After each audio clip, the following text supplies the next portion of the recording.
예. 질문하고 싶었습니다. 저는 지금 이제 정치인을 한데 이 도지사는 이 또 행정가가 돼가지고 당원 연설할 때 당원 행사하면 내가 휴가 내가 가야 되고 평소에는 못 갑니다. 토요일 일요일은 또 갈 수 있더라고요. 그만큼 제약을 받는데 그래도 정치인이니까 물었으니까 한 말씀 드리겠습니다. 제가 최고위원 나왔을 때는 당원이 한 25만 명이었어요. 2017년도. 그래서 당원이 한 25만. 그때 막 그래가 막 불어가지고 지금 80만이 되었고 곧 100만이 된다고.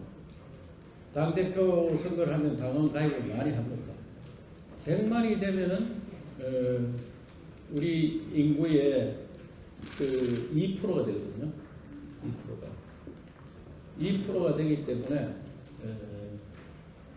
충분히 여론이 수렴되는 거 아니냐.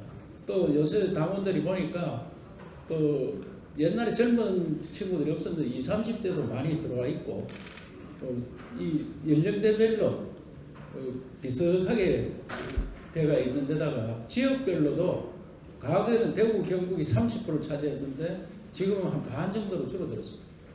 그래서 지역별로도 수도권답게 수도권을 많이 또 가입을 해가 있고 지역이나 연령별로 고루고루 돼가 있기 때문에 당원들만 하는 게 역선택을 방지하고 우리 당원들의 대표가 국민 여론과 비슷한 수준의 대표가 뽑힐 걸로 생각하기 때문에 저는 당원 100% 했는 것이 시대에 그렇게 뒤떨어지지 않고 제대로 된 대표를 뽑는 제도가 아닌가 그렇게 생각하고 있습니다. 아주 심각한 문제입니다. 앞으로는 드론 전쟁이라 해도 강화되는데 이게 초소형으로 바뀌면은 레이더에 잡히지는 않습니다. 그래서 이 잡는 기술을 빨리 개발해야 되는데 이 드론이 제가 국회 정보위원장 할 때도 북한 드론이 많이 떨어졌습니다. 그때는 기술이 없어서 돌아가지 못하고 와서 제대로 작동을 못하고 떨어졌습니다. 14년, 15년, 16년, 17년 계속 해마다 떨어져서 우리가 그 대비를 해야 된다. 이래서 우리도 대응 대책을 만들고 국방 전략 강화에 그 드론 대책을 다 넣어놨는데 그 이후에 조금 유명무실해진 것 같습니다. 대책이. 그래서 오늘 윤석열 대통령께서도 국방 계획에 드론 종합 대책을 강구하겠다. 지난 정부에서 너무 등한시했는 거다. 이렇게 말씀을 했는 것은 아주 정확하게 보신 것 같고요. 미국에서도 전략상 드론 전쟁을 굉장히 위험한 전쟁으로 생각하고 있기 때문에 무인기에 사람을 안 타고 드론이 가서 공격을 하면 도청에 지금 여기 와서 드론이 폭탄 하나 터뜨리면 다 가는 거잖아. 그렇다고 상태가 못하는 거. 그래서 굉장히 위험한 거. 그래서 여기에 대해서는 대통령께서 나섰기 때문에 새로운 대책의 강화 우리가 신규 기술이 굉장히 좋기 때문에 그 디지털 기술이나 이런 기술도 우리가 강합니다. 그렇기 때문에 빠르게 복구를 하리라 생각하고 빠르게 복구를 해야 됩니다. 해서 오히려 북한을 압도하고 북한에서 오는 무인기는 다 우리가 처치하고 우리가 공격하는 무인기를 북한에서 감지를 못하도록 하는 그런 계획이 있었습니다 원래. 그래서 그런데 지금 이번에 대응하는 거 보니까 실력이 옛날만큼 안 된다. 실력이 많이 북한은 실력이 늘었고 우리는 대비하는 실력이 좀 어려운 거 아니냐. 그래서 경각심을 갖고 빨리 해야 된다고 생각합니다. 이 농업 대전환 한마디로 농업 혁명입니다. 이것을 성공시키면은 대한민국 지금 식량 자급률이 43%입니다. 이때 식량이란 고기, 생선 모든 걸 다 합쳐가지고 식량 자급이 43%고 곡물만 따지면 쌀, 보리, 밀, 콩 이 곡물만 따지면 자급률이 20%입니다. 그러면 식량을 자급 못하는 나라가 만약에 러시아가 우크라이나 전쟁 같은 게 계속 나가 우리 항구가 막혔다. 수입선이 막혔다. 그럼 우리는 반은 굶어야 됩니다. 반은. 현상 떨어지면. 그런데 네덜란드는 우리하고 농토가 비슷합니다. 면적은 우리나라 전체 나라 면적 우리나라 3분의 1인데 농토 면적은 우리보다 한 10만 헥타가 많습니다. 네덜란드가 한 180만 헥타 되고 우리가 한 170만 헥타 됩니다. 그런데 그 나라는 농사 지어 가지고 380억 불을 작년에 흑자를 냈어요. 우리는 360억 불을 적자를 냈어요. 우리나라는 아주 정확한 통계가 안 나왔는데 대충 360억 적자를 냈어요. 그 왜 똑같은 땅덩어리에서 농사 짓는데 왜 그렇게 됐느냐? 생산성이 다른 거예요. 생산성. 네덜란드는 우리보다 햇볕, 태양 일조 조건이 우리보다 훨씬 못합니다. 그리고 땅도 우리가 훨씬 더 양질의 땅이에요. 그거는 바다 밑에 땅이에요. 그런데 그거는 스마트팜이라든지 이런 거 스마트팜이 아니고 스마트 컴퍼니라고 합니다. 우리는 스마트팜은 농장이라고 하는데 그자들은 회사입니다. 스마트 컴퍼니. 이런 것들을 만들어서 생산성을 엄청 높입니다. 그래 6차 산업으로 가고. 그래서 우리도 그런 형태로 가자. 제일 문제가 뭐냐? 그거는 평균 1인당 평균 농사 짓는 땅이 32헥타. 우리는 1.5헥타. 그게 비교가 안 됩니다. 그래서 대규모화 해야 됩니다. 규모화. 대규모화 해야 됩니다. 대규모 하려고 하니까 땅을 안 팝니다. 안 파니까 그 마을 앞에 있는 땅을 전부 다 공동 경영을 합니다. 공동 관리. 그러면 지주가 농업 법인을 만들어서 주주로 만들어요. 주주.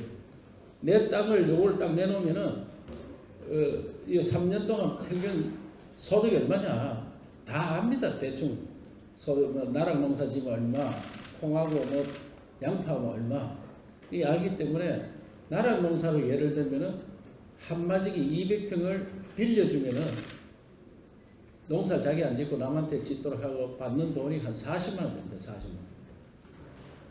한 마지기 200평에. 그러면 지금 우리가 공동 관리하면은 농사 짓는 분한테 땅만 내놓으면 60만 원 줄 수 있어요. 기술자들이 가서 전체 농사를 지으면 60만 원 지으면 이분은 땅만 내놓지 내가 일을 안 한단 말이에요. 자기가 일 안 하고 60만 원 1.5배를 벌고 자기는 뭘 하느냐 또 노동력을 파는 거예요. 그래서 하루 아서 일하면 15만 원 주겠다. 15만 원. 그럼 노동력 파는 게 돈 더 많이 벌 수 있어요. 그럼 어떻게 이런 소득을 낼래? 이모작 해야 됩니다. 그리고 벼농사 지어가지고는 크게 소득, 벼는 쌀은 남아가는데 계속 벼농사를 짓습니다. 이 땅에다가 콩 심고, 그 다음에 양파 심으면 제가 현장에 가서 물어봤어요. 5배 생산을 올렸어요. 5배. 그러면 콩 심고 양파 심고 다 하지. 노동력이 없습니다. 노동력이. 다 70 노인들이 80 다 된 분들이 언제 그 두 가지 일을 다 해내느냐. 그러니까 이걸 기계화하는 거예요. 기계화. 그 제가 생각할 때 지금 연구를 하라 해놨는데 100헥타씩 평균 모으면은 100헥타가 30만 평. 30만 모으면은 농기계가 뭐가 필요하면 거기에 각 지역마다 분석을 해서 농사 못 짓는 땅, 제대로 작하게 안 되는 땅, 이런 땅 스마트팜. 스마트팜은 뭐 땅이 필요가 없습니다. 그리고 문경 우리가 한락하는 동네에 야산이 있습니다. 야산이 한 10헥타 되는데 10헥타. 그거를 아주 작은 야산이에요. 이걸 거기다가 스마트팜을 하는 거예요. 10헥타. 스마트팜. 그럼 뻔뻔해 놀던 산이 10헥타 하면은 한 300억 투자를 해야 돼요. 300억 투자. 투자 누가 하느냐?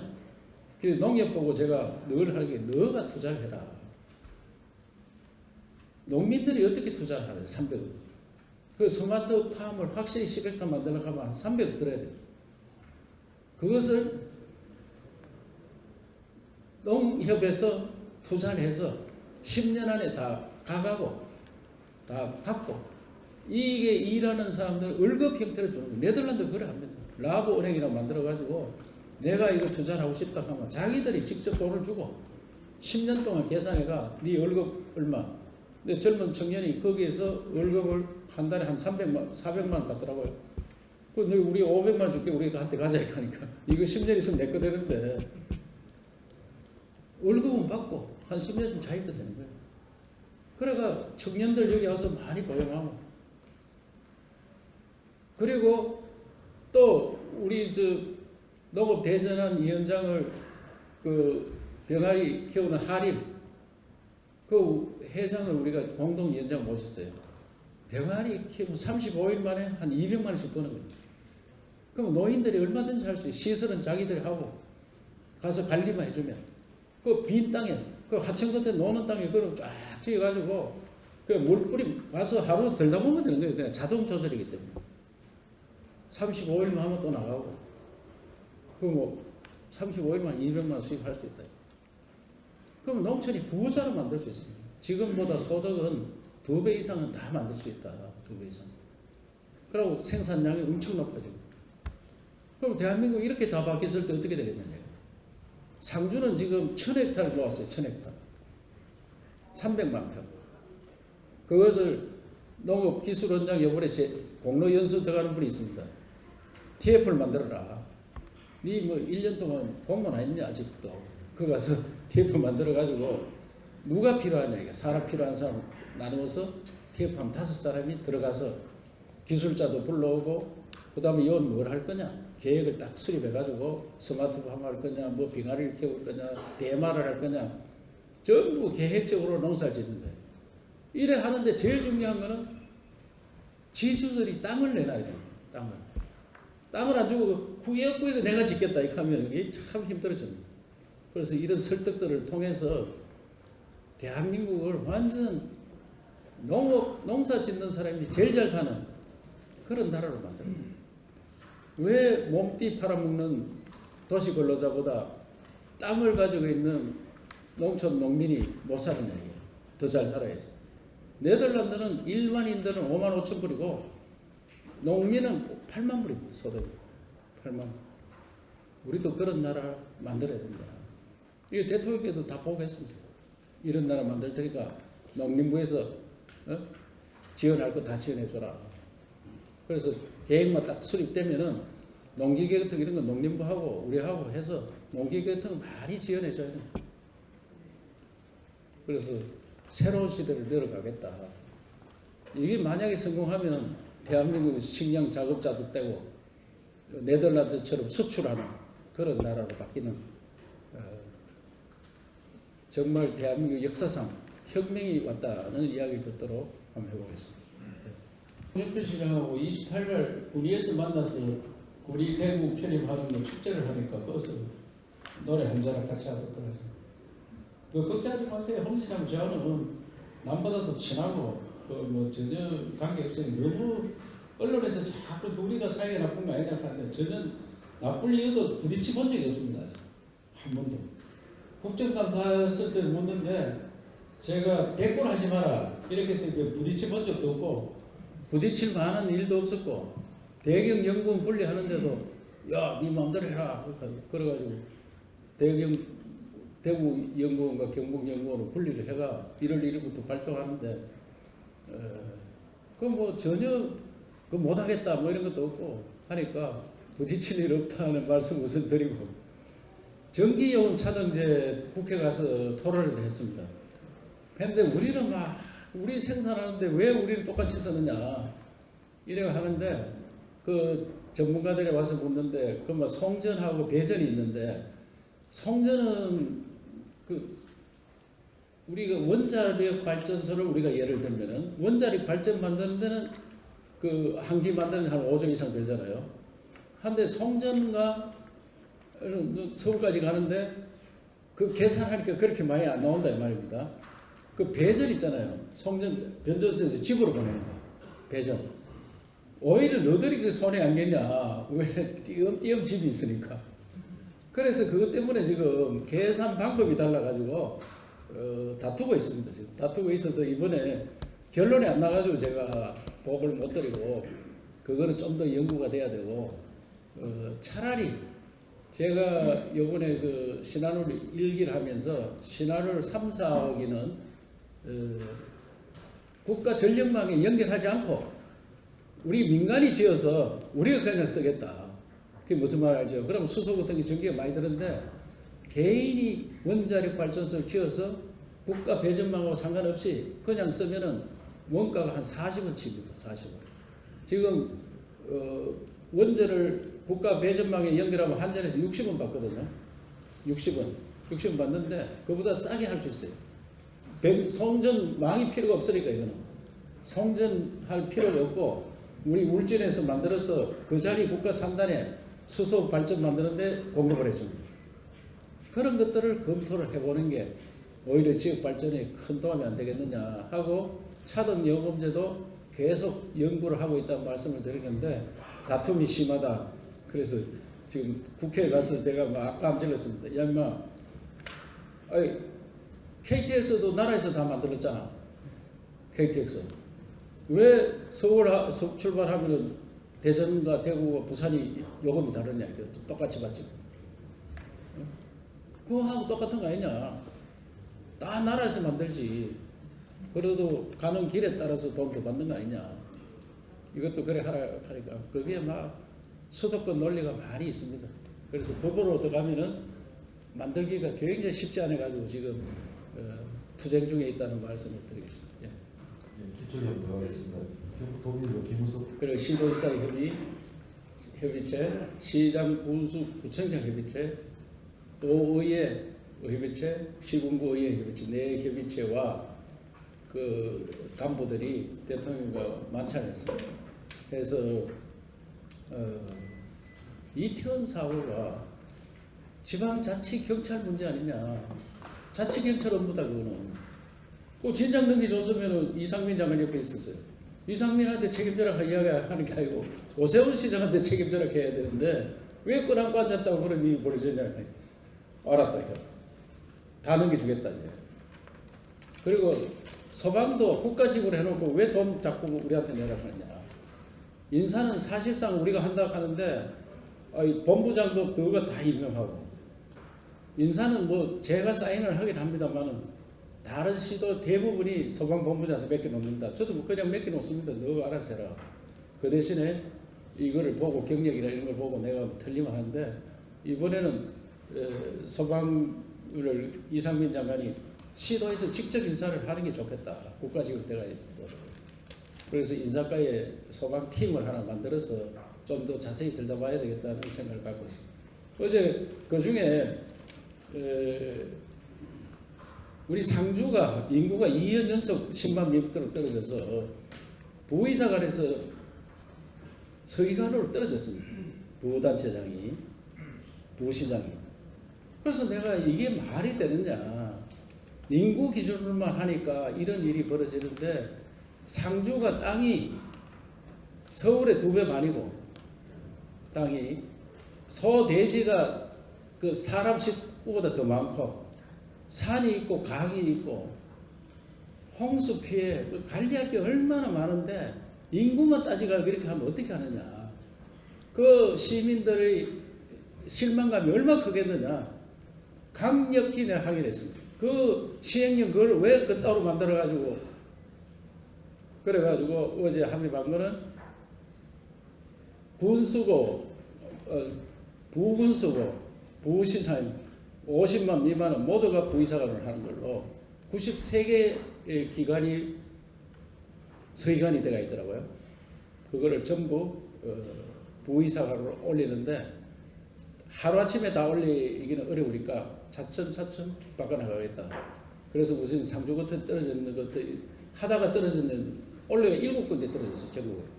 이거 바로 바꾸고 또 시단이 먼저 바꾸고 또 군단이 4만이짜리 인구 그런 데부터 차츰 이제 그 인사 그걸 해야 되게 인사를 서로 간에 융통성이 있어야 되기 때문에 어쨌든 93개 시군구 중에 부의사관이 아닌 서기관이 들어가 있는 것은 다 부의사관을 올릴 거로 합의를 하고 그 시행령을 고치도록 그렇게 했다는 말씀을 드리고 그리고 여러 가지 지금 요청을 지방행정기관, 특별행정기관 지방에 와 있는 그 환경청, 노동청 뭐 이런 것들 있잖아요. 중소기업청 이런 것들 다 우리한테 넘겨줘야지 왜 끄랑고 앉았느냐.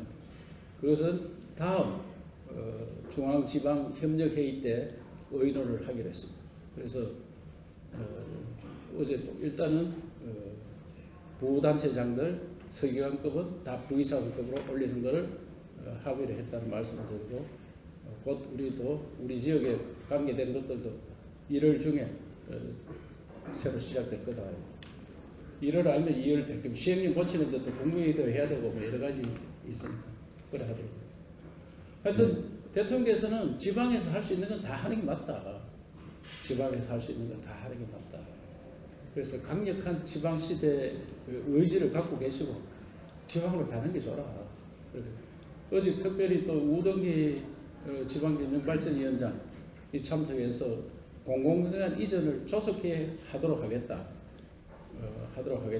그래서 제가 그것도 빨리 하고 그 대신에 공공기관이 KBS하고 MBC도 공공기관이다. 지방시대를 열려면 여론이 굉장히 중요합니다. KBS, MBC 여론기관이 전부 서울에 있으니까 그게 서울 중심 여론이 돌아갈 수밖에 없습니다.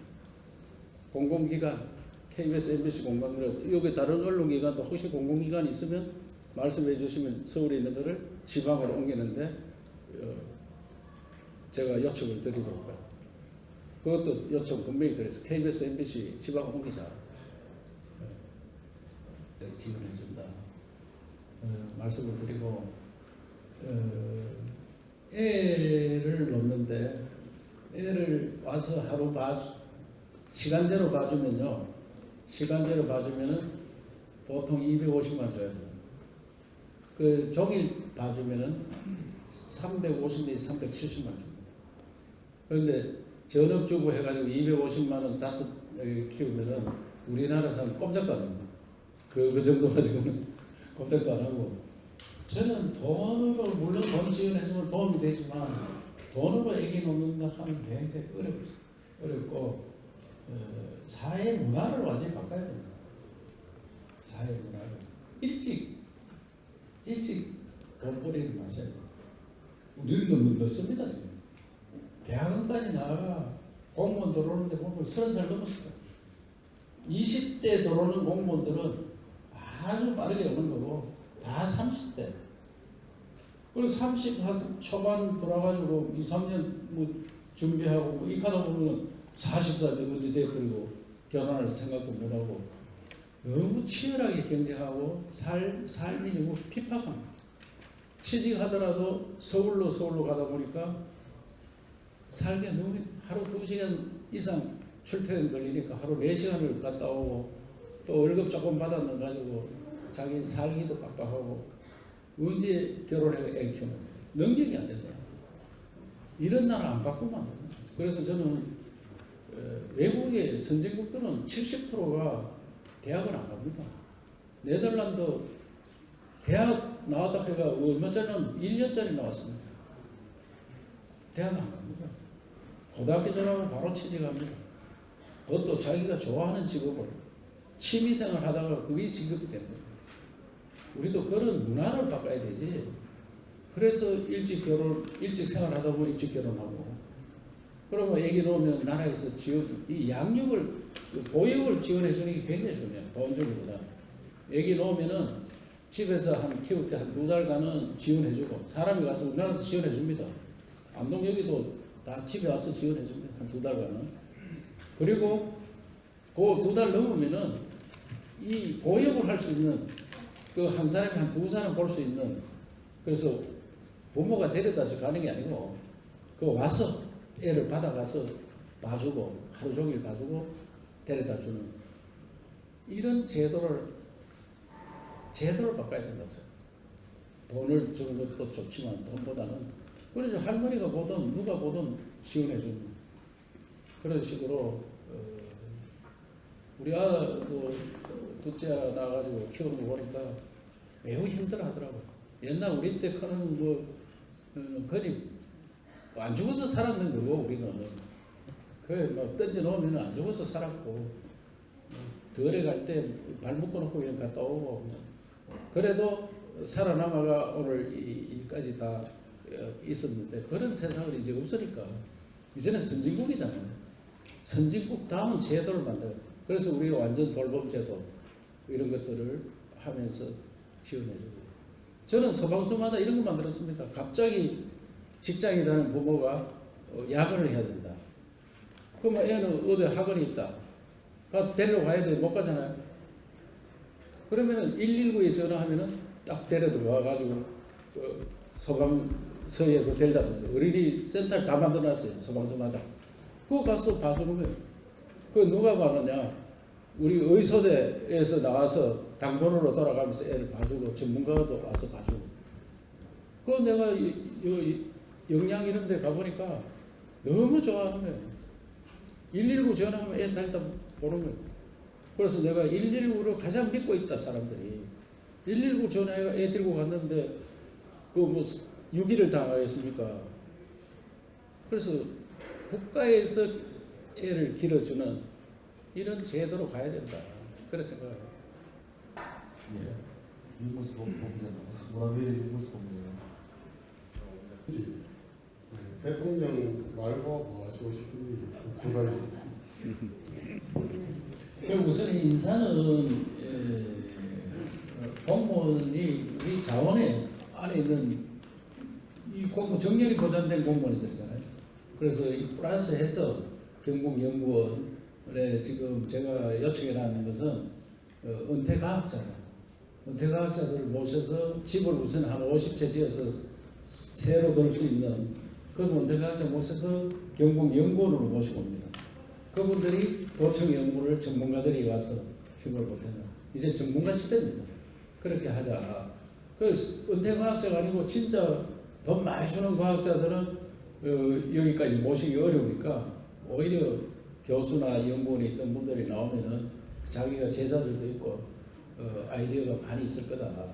그래서 그런 하고 유철균 원장님은 좀 탁월한 영역가라 생각합니다. 지금 우리 도청에서 용역을 하는 걸 주면은 30분 만에 답안을 가합니다. AI가 분석합니다. 그래서 놀랄 정도입니다. 그리고 메타버스 예산을 신라환경이나 이런 것들은 저보고 문화부 장관을 좀 소개해달라. 문화부 장관한테 가서는 이 담당 국장만 소개해달라. 그럼 국장을 가서 설득을 공부를 시켜가지고 메타버스 환경을 만듭니다. 그래가 메타버스 한류 전당도 만들었는데 그 한 3천억 예산 될 건데 지금 2억 용역을 우선 확보했습니다. 2억. 구매에 큰 공장 비어 있는데 온 오프라인으로 메타버스 한류 전당을 만듭니다. 그래서 우리 메타버스 관련해서 지금 예산 확보된 게 돈으로 한 5,300억치를 만들어 놨습니다. 그럼 당장 내년 예산이 한 172억이 들어와 있고요. 그래서 새로운 신기술로 진행하는 이런 놀라운 기술들을 우리가 조직을 만들었고 그 메타버스 정책관을 두니까 이런 일들이 생기면서 또 메타버스 수도 경부로 만들어 놓으니까 그 전에 설명을 한번 드렸는 것 같은데 미국의 헐리우드 영화 만드는 헐리우드 지역을 관할하는 시장이 젊은 시장이더라고요. 포토매틱 시장님이 영화는 한국이 잘 만든다. 그걸 메타버스 영화를 만들고 싶다. 메타버스 영화를 만들게 한국에 가면 어디에서 가면 되겠느냐? 메타버스 수도가 있다. 메타버스 수도 경북으로 찾아왔습니다. 그래서 MOU를 하고 내년에는 메타버스 영화를 만든다. 그 할리우드 그 영화 만드는 실력을 우리하고 같이 메타버스 영화를 만든다. 그래서 새로운 그 기술로 나아간다 이 말씀을 드리고 지금 다음에 뭐 할 거냐? 저는 다음에 뭐 할 거냐 보통 생각 안 해봤는데 많은 사람들이 건조하는 길로 가고 왔습니다. 지금까지 학교 선생님 하다 보니까 옆에서 계속 선생하면 안 된다. 걔가 어디 가느냐? 서울신문 들어가가 여기에 온 사람 내봐라 하더라고요. 그 옆에 있던 선생님이 그거 뭐 자기도 모르고 나도 모르고 그 원선했어요. 원선에 가서 원선에 가보니까 여기 어딘지 아느냐 이렇게 하는데 보니까 대학생들은 알고 나같이 그냥 왔는 사람 잘 모르고 왔더라고요. 뭐 특정직 7급 무슨 이래 써놓으니까. 그래서 가가 그거 안기부였고 또 안기부 열심히 일을 하고 있으니까 그 술을 많이 쳤는데 이 의건 도지사로 바꿔주더라고요. 부지사 그 먹고하고 있으니까 부지사 간다고 이야기를 해요. 아, 부지사 구하는 중입니까? 그러니까 그래 나보고 부지사 올 생각이 있느냐? 아이 뭐 불러면 주민이 가야죠. 그런데 이 집에 가가지고 우리 가족한테 6개월 남은 부지사 오락하는데 어쩌면 좋겠느냐 하니까 대뜸 하는 이야기가 가셔야 돼요. 왜 6개월 후에 어떻게 하나 하니까 뭘 해도 할 거다. 이거. 그 대신에 여기 있으면 죽겠다. 이거. 하도 그 술도 많이 먹고 돌아다니니까. 그래가 안 죽으려고 왔는데 여기 와서 보니까 또 부지사 하는데도 매일 술 먹고 다니까 우리 가족이 그것을 이제 뭐라고 진단을 했느냐면은 당신은 직업이 병이 아니고 당신 자체가 병이다. 그게 진단이 났습니다. 내 자체가 병이다. 그래서 부지사 한참 하다가 또 보니까 또 옆에 있는 사람들이 국회의원 나가자 하더라고요. 아무 생각 없이 2달 놔두고 나가가지고 뚝 떨어지고 경선도 안 해보고 떨어졌어요. 그러니까 뭐 며칠 안 남았는데 김천으로 가라 하더라고요. 가니까 뭐 8대1로 안 된다 하더라고요. 안 된다 하는데 옛날에 폭탄주 많이 먹었으면 다 와서 도와주고 그래가지고 기적이라 이래가 당선이 됐고 그리고 또 하다 보니까 도시사 뭐 자꾸 하락해가 그래 하고 있는데 지금도 누구가 뭐 요새도 와서 너 같은 놈이 있나 뭐 하고 하는 사람이 있는데 또 한쪽 길이 떠고 한쪽 길이 흘리고 하고 있습니다. 그래서 사람은 실력도 닦는 게 중요하지만 운이 또 중요합니다. 운이. 그래서 운이 어디까지 가느냐 그거는 사람의 능력을 알 수가 없습니다. 운에 막히는 수밖에 하늘에 막히는 수밖에 없다 그런 생각합니다. 그래서 AI나 협력을 잘하면 진급이 늦어요. 진급이 늦어요. 어제도 행안부 장관한테 이야기했는데 9급으로 들어가지고 40살 되면 서기관 되고 50살 되면 그 국장도 되고 해야 되지. 이거 뭐 다 서기관 되려고 하니까 뭐 제대할 게 2년 3년 넘고 너무 늦습니다. 이게 간격을 좁혀야 돼요. 좁혀야지 능력 이상 좀 발탁도 되고. 그래서 저는 원래 이걸 시행하는지 모르지만 사무관 20년 된 사무관 안 된다. 그래서 사무관 다 시켜줘라. 사무관 튀어 있는 것도 아닌데. 그래서 우리 인사과장 보고 내가 행정국장하고 특별 지시를 해놨는데 20년 돈 되는 사무관도 안 되면 말이 되느냐. 그러니까 원래는 오버티어가 되더라도 그래서 진급은 제때 좀 시키고 또 발탁해야 되는 발탁. 저는 기준이 7대3입니다. 그 순서에 들어있는 사람 중에 10명 뽑으면은 10번째 안에는 7명, 10번째 밖에 있는 사람 중에 그것도 배수 안에, 4배수 안에 들었기 때문에 하는 거예요. 그래서 사실은 4배수 안에 안 들은 사람을 땡겨서 발탁을 시켜야 되는데, 그래 하려고 하면은 도청이 시끄럽습니다. 그래서 4배수 들었는 사람 중에 저 밑에서, 그러면 10명씩이면 40번을 시키려고 하면은 또 난리가 납니다, 40번씩. 그래서 적당하게 한 15번, 16번 있는 사람 땡겨 쓰고. 그래서 다행히도 지금 조금 젊은 팀들이 성질을 많이 했습니다. 처음에 오니까 부의상은 시킬 사람이 없습니다. 다 순서대로 해놔가지고. 그래가 부군수 나가면 절대로 안 시키겠다. 부군수 자체가 성급이랑 마찬가지다. 그게 성진은 안 됐지만은 그 누리는 거라든지 하는 일이 부의사관보다 나은 그런 일을 합니다.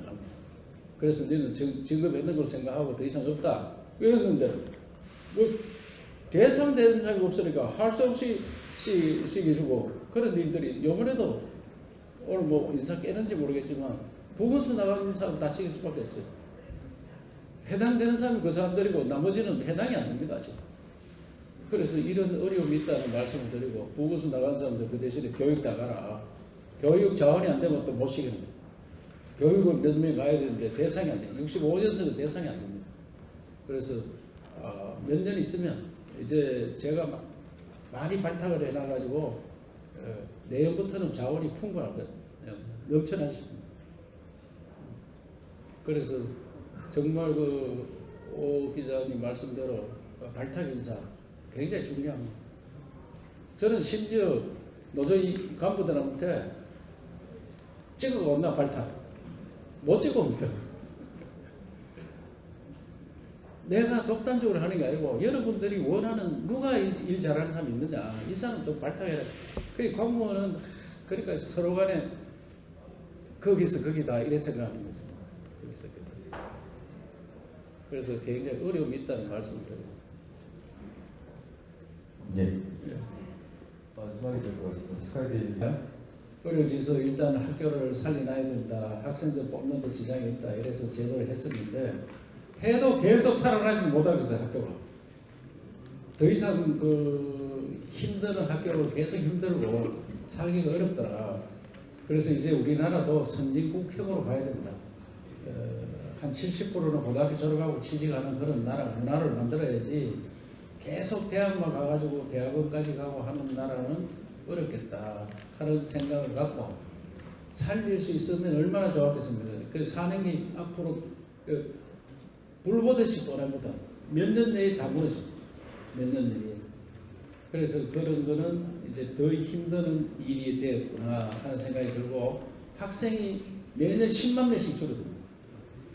자원이 줄어드는 건 방법이 없다 이거는. 그래서 지역을 도울 수 있는 학생들, 그 학생들을 지원해서 지역에서 살 수 있도록 정주할 수 있도록 만들어주는 그런 제도로 가고 고등학교 졸업해서 취직해가지고 하는 사람들 생활비부터 지원해주고 그래서 형태를 좀 바꿨다는 말씀을 드리고 또 학교가 너무 어렵기 때문에 우리가 외국에 나가 학생들을 우리가 직접 지방정부 차원에서 모시고 와서 그 학생들은 우리 가능한 대학에 넣어주겠다. 또 이공계 대학만 하는 건 아니고 우리 대학에 완전 혁신을 가져오도록 제가 대통령께 또 이번에 교육부 장관 청문회 하기 전에 내가 찾아가서 대학을 우리한테 맡겨라. 그래서 장관께서도 대학을 지방에 넘겨주겠다. 지방정부에 넘겨준다. 그래서 경북이 모범으로 할 겁니다. 이번에 곧 이제 발표가 될 건데 경북에서 선도적으로 해보자. 그래서 우리가 한 4개 대학을 했어요. 네, 그거는 이공계만 있는 거 아니고 인문대학도 있습니다. 인문대학도 해서 취업과 기업과 그 우리 지방 정부 같이 가는. 그래서 그 모델을 지금은 발표할 수가 없는데 곧 발표를 할 시간 1월 말쯤 되면 발표가 될 겁니다. 발표해서 지역 대학을 살리는 그런 일들을. 그리고 대학을 우리가 지방 정부가 관리하는 그런 체제로. 원래는 제가 볼 때 한 몇천억 우리가 받아올 겁니다. 받아오고 내년에만 몇 조 단위로 받아와서 지방 대학을 살리는 그런 작업을 할 거라는 말씀을 드리고 만약에 금호공대 같은 건 금호공고 전자고등학교 같이 관리가 돼야 되는 거 아니냐. 그래서 구미에 인재들을 거기에서 다 배출할 수 있는 그래서 그런 제도로 가겠다는 말씀을 드리고 지난 2년 전에 재적을 못 받는 대학들 지원을 해줬는데 더 이상 살기가 어려워졌습니다. 더 이상 버티기도 어렵고 그렇기 때문에 그런 제도로는 어렵겠다. 새로운 길을 찾아야 된다는 생각을 가졌다는 말씀. 아주 뭐 신랄하게 잘 파악했네요. 경쟁에서 밀리는 대학들은 모 차원에서 도태를 경쟁력으로 도 차원에서 도태는 아니고요. 내가 볼 때는 중앙정부에서 이거는 사립재단이 대부분이거든요. 뭐 국립이 뭐 도태될 리는 없으니 사립재단은 재단에서 돈을 희사한 사람들이 다음은 30%라도 본인들이 가져갈 수 있도록 해줘야 됩니다. 이 국가에서 다 넘겼다 해가지고 10원도 안 돌려주면 끝까지 갑니다. 끝까지 가면 그 학교도 망하고 그 다니는 직원들도 고통스럽고 직원들 그 월급 제대로 못 받는 데 많습니다 지금. 그래서 그거는 차라리 한 30% 돌려주는 제도로 지금 만들고 있는 걸로 알고 있습니다. 저도 많이 권유했고요. 학교는 도태시킬 수밖에 없습니다 지금. 학생이 당장 내년에 고등학교 졸업생 다 넣어도 학교가 모자라는데 어떻게 하겠습니까? 다 넣어. 그럼 제대로 하고 있다는 말씀입니다. 예. 경북이 하여튼 모범을 한번 보이겠습니다. 예. 다른 질문 없으시면은 예. 근데 지금은 5,600명 됐습니다. 6,000명까지 풀태웁니다. 그래 채울 거고 그 다음에 헬기가 대형 헬기가 필요하더라. 그래서 대형 헬기 우리가 한 대 구입하고 산림척걸 한 대 여기 울진에다가 상주시키고 그리고 우리 특수 진압단을 만들었습니다. 밤에 불 끄는 게 굉장히 어렵습니다. 그래서 우리 도청에서 한 60명 뽑아가지고 우리 직원들을 밤에도 불 끌 수 있는 특수 진압단을 만들었다고 말씀을 드리고, 어쨌든 소방은 산불은 예방이 최고입니다. 예방을 해야 되기 때문에 우리 소방본부장이 저기 계시는데 겨울 되면은 소방차 맹맹하고 돌려라. 그래야 사람들이 이거 불 조심해야 되는구나. 그 잊고 사는 사람들을 계속 소방차 돌려라. 기름값 좀 아끼지 말고. 그리고 예방하고 그 산불 감시원들 철저히 일하도록 만들고, 예방이 최고지. 불 나고 난 다음에 진압은 그 다음 문제이기 때문에, 장비는 뭐 좋은 장비들 개발 많이 되고 있기 때문에 장비가 개발되는 대로 속속도 우리가 먼저 구입하도록 그래 하겠습니다. 네, 최만수 본부장님 감사합니다. 시사님. 오늘 행정학회 회장님이 하공을 했는데, 하공에서 봉화 강부 그 이야기를 하더라고요. 그래서 산자부 소관인데, 산자부에서는 원래 이 사고가 나면은 왕산주가 다 대응을 해야 된다. 그래서 자기들은 할 게 별로 없다. 이렇게 답변했다. 그래서 공무원은 하나도 틀린 이야기가 아니다. 법에 나와 있는 대로 이야기했다. 그런데 도지사는 가서 그 사람들의 그 가족들의 이야기를 철저히 듣고, 그분들이 그렇게 울부짖으면서 자기 아버지가, 자기 남편이 그 속에 같이 있으니까 얼마나 고민하겠습니까? 그래서 그분들은 왜 시축이가 2대 없는 10대 이상 돼야지. 또 그 일하는 간부들이 지쳐있다. 먹는 거, 또 인건비 더 줘야지. 이거 아주 누구나 생각하면 할 수 있는 이야기다. 그래서 제가 그리고 자기들하고 소통이 안 된다. 설명을 안 해준다. 그래서 내가 우리 부지사 보고 상주하면서 시축이 구할 수 있는 거 다 구해라. 그 다음에 간부들 인건비 올려주고, 그 다음에 먹는 게 부실하다 해서 봉화 군수보고 같이 식사해라. 그래서 하고 나니까 이거는 안 해도 될 일을 새로운 행정의 형태를 보여줬다 하면서 모범 사례로 이야기를 하더라고요. 그래서 내가 들어보니까 그거 참 별거 아닌 것 같은데 그거 잘했는 게구나. 그런 생각이 들었습니다. 그래서 공무원이 생각을 바꿔야 된다. 아까도 이야기했지만 이 도서관은 없는 걸 새로 만드는 게 아니고 복지관이 문명각이 있었습니다. 제가 몇 번 가봤는데 깜깜한데 사서 한 분이 딱 앉아 계시고 누가 많이 오나 하니 가끔 옵니다. 그래서 당직하지 마라. 당직 그만두면은 하루에 6만 원씩 주는데 5살이면 하루 30만 원씩입니다. 30만. 또 주말에는 낮교도 밤교도 따로 있습니다. 그리고 토요일, 일요일 낮교도 밤교도 하죠. 그리고 이튿날 또 쉬죠. 이튿날 설마 그분들이 일 안 하고 쉬어야 되는 게 인건비가 얼마입니까? 그걸 따지면 그 돈이 엄청난 거예요, 그것도. 그 돈을 아끼고 이 당직실을 이렇게 만들어 놓으면 제가 도청 직원들이 책은 안 보더라도 한 번 빼는 봐라. 제목 읽어봐라. 누가 썼는지. 제가 오늘 제목 2개 봤어요. CEO가 된 청소부. 그 다음에 하웨이, 중국 하웨이 그 기적. 제목만 보는 거예요. 제목 보고 서문 보고 중간에 읽어보면 하웨이가 이래가 성공했구나. 그게 또 마음에 들면 또 한 번 더 보고.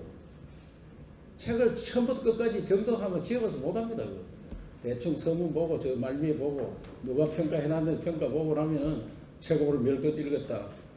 한 달에 한 50권 내가 제목 보고 읽고 누가 그 책 봤니? 이거 아까 이거 저 한번 보십시오. 네 그 책 봤니? 내가 그 간부회의 할 때 앞으로 인사는 밥 먹었으면 인사는 없고 야 너 그 책 봤느냐? 이게 인사다. 앞으로 그 책 정문하고 그 책 봤느냐 인사인데 여기다가 네 그 책 봤니? 이래서 나더라. 이거는 뭐 경상도 말이 아니잖아.